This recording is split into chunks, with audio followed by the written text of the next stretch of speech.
হাম্বা। মানুষেরা ভাবে আমরা বুঝি হাম্বা হাম্বা রাম্বা রাম্বা হাম্বা হাম্বা করে জীবনটা কাটাই, অথচ আমাদের সকাল শুরু হয় মঙ্গলা চল চল। মঙ্গলবারে জন্মেছিলাম বলে নাম আমার মঙ্গলা। আর এই যে দেখো আমার ছোট্ট বুধু, ওই যে বুধবারে জন্মেছিল। বুধুটাকে একটু দুধু খাওয়াতে যাব, নাও দুধ দোয়াতে হাজির। দেখে দেখে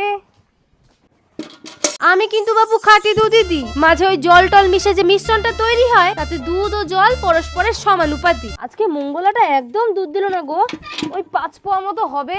কম দিয়েছি, বেশ করেছি। সবই যদি তোমায় দিই তাহলে আমার বুধু কি খাবে? ছেলেকে কোলের কাছে নিয়ে খাওয়াচ্ছি, ইতিমধ্যে দেখি আমার খাবারও চলে এলো। বেলা বাড়তেই মালিক আমায় নিয়ে চললো মাঠের দিকে। খুশি মনে এগিয়ে চললাম। মাঠের মধ্যে বেঁধে দিতেই লালি যমুনা সবার সাথে দেখা হলো। গল্প চললো বেশ